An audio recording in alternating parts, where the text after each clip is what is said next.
Tô falando agora do ex-presidente Jair Bolsonaro, que, como a gente sabe, será julgado terça-feira no Supremo Tribunal Federal. O advogado dele, Celso Vilardi, se encontrou nos últimos dias com os ministros da primeira turma do STF que julgarão a denúncia da Procuradoria-Geral da República acusando o ex-presidente e aliados de tentativa de golpe de Estado.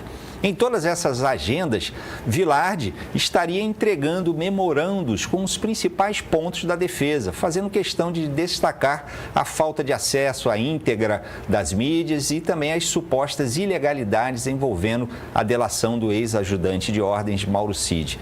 Mas estaria, compreensivelmente até, evitando falar sobre os pedidos de suspeição de Zanin, Dino e Moraes, foram negados pela corte. E aí eu pergunto ao senhor, primeiro, é comum esse tipo de encontro entre advogados de defesa e ministros do Supremo às vésperas de um julgamento? E, seja como for o resultado do julgamento, acho que já é esperado. O senhor concorda? Veja, é muito comum, atenção, muito comum a visita feita pelo defensor técnico aos julgadores para entrega do chamado memorial. Nós estamos numa fase que vai se iniciar no dia 25, de recebimento ou rejeição da denúncia, que é a peça acusatória que foi apresentada pelo Procurador-Geral da República, peça que foi fatiada e agora nós teremos aí uma primeira análise com um grupo de 8. Então, é isso os advogados costumam fazer, isso é muito comum, ressaltando pontos. A lembrar que os advogados ainda têm a possibilidade de fazer o quê? Uma defesa oral. E aí já acontece um primeiro ponto de dificuldade. Qual o primeiro ponto é esse? É que o julgamento é por turma. E nesse tipo de julgamento, existe sempre problemas com relação a prazos e prazos de manifestação oral e prazos que são muito curtos. Daí o uso desses memoriais para chamar a atenção.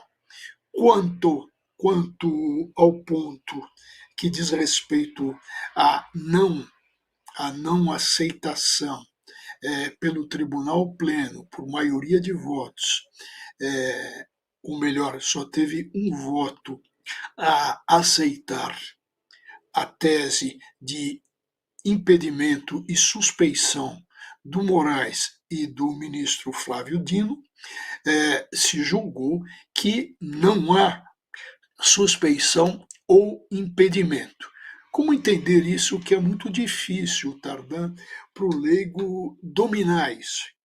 É que o Supremo Tribunal Federal, como ele é defensor da Constituição, ele entendeu, em termos de política judiciária, eu não estou falando de política partidária, mas sim de política judiciária, em chamar esse julgamento para si, Supremo Tribunal Federal, e que dá a última palavra. Com isso, ele conseguiu entre os seus ministros, e evidentemente que isso foi costurado pelo presidente Barroso, se conseguiu assim um corporativismo.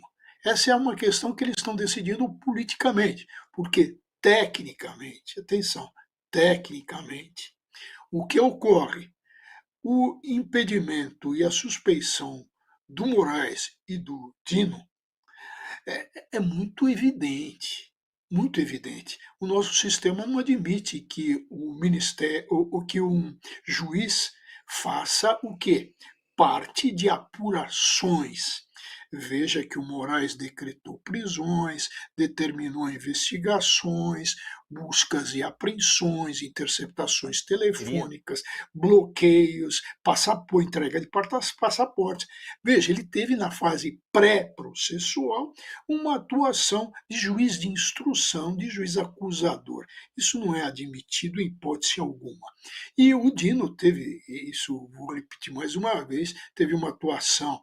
Ele foi inimigo do Bolsonaro, tanto é que promoveu ação privada por crime contra a honra. E como ministro da Justiça, ele pré-julgou essa denúncia que fala em golpe. Ele prejulgou, afirmou que existiu golpe de Estado, violação à Constituição. Então, em síntese, ele prejulgou. Mas o Supremo resolveu não decidir tecnicamente, mas politicamente, como política judiciária e não como política partidária. Eu quero deixar isso bem frisado, porque eu não sou um analista político.